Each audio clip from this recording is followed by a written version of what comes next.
Very hot. It's getting pretty hot out here in the desert. Thursday and Friday will be 101, 102.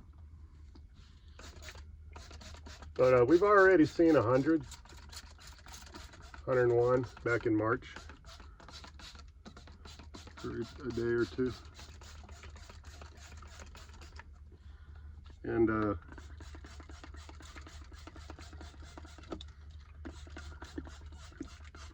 I have AC.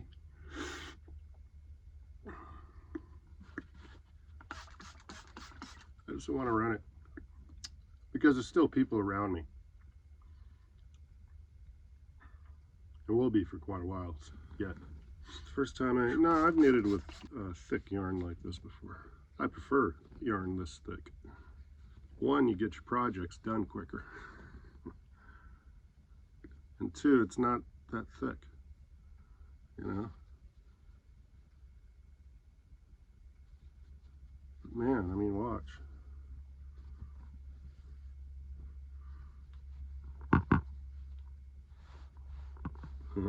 So it came out in that shape. Hey, wait a minute.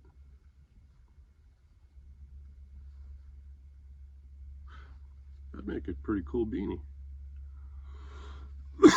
And just stitch it together.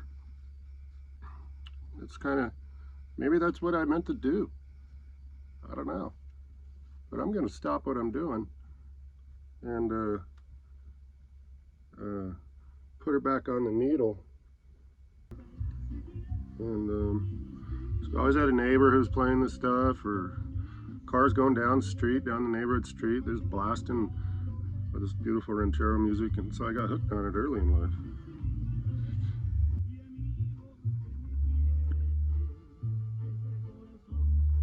I remember once being in Mazatlan, Mexico, about 86, 87.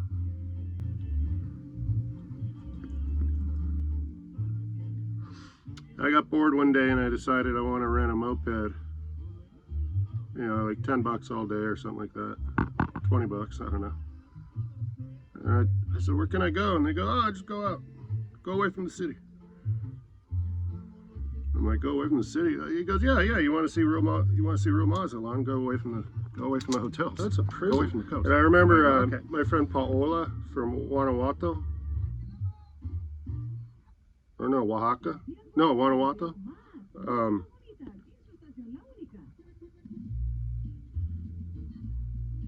She goes, yeah, like the day before, she goes, I said, I want to go around somewhere, like, you know, I want to get out of the touristy area. And she goes, oh, there's a prison over there. And I was like, really? She goes, yeah.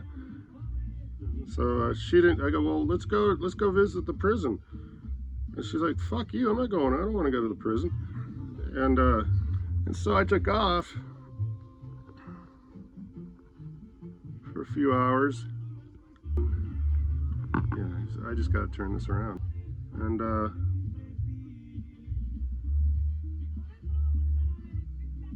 then I went back. I went back to the Hotel Costa de Oro. You know, we all have our variations, man. You know? Oh yeah, before I go, I was in the Dollar Tree the other day, Family Dollar. And there's like this Gen Z kid who works there, and he's like early 20s. You know, he's like, well, he's not old enough to sell me cigarettes at the counter, so he has to call another employee. But anyway, so he's probably like 19, 18, 19. I guess that's Gen Z still. Yeah, of course it is. Yeah, and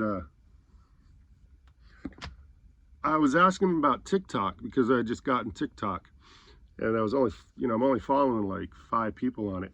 And I was asking him, like, man, what's the deal with TikTok? Do you have TikTok? And he's like, yeah, man, I get TikTok. And I go, well, I just downloaded it and I don't fucking get it. I'm like, it's a lot like fucking Twitter. It's like Twitter, Facebook, and YouTube, like on crack, right? That's what I was thinking. And he's like, well, what do you mean? He goes, why don't you just, he goes, you know where it says for you? I go, yeah. He goes, what are you interested in? And I go, well, this and that and this and that. He goes, oh, just put that in. And then use the hashtags and shit. It'll direct you to places and stuff. And I was like, oh, that's what the hashtags are for. Because I said we all have a learning curve. And I was like, oh. And I just kind of, I went, yeah, man. Yeah. And in my head, I'm thinking, man, this kid gets it. I'm like, fuck, he gets it. And he wasn't afraid to say what he said. It's not a rude thing to say. It's not rude to say, yeah, we all have a learning curve. But I could see at a particular point in my life years ago where I would have taken some offense to that. Like, what do you mean? But and I smiled. I was like, dude,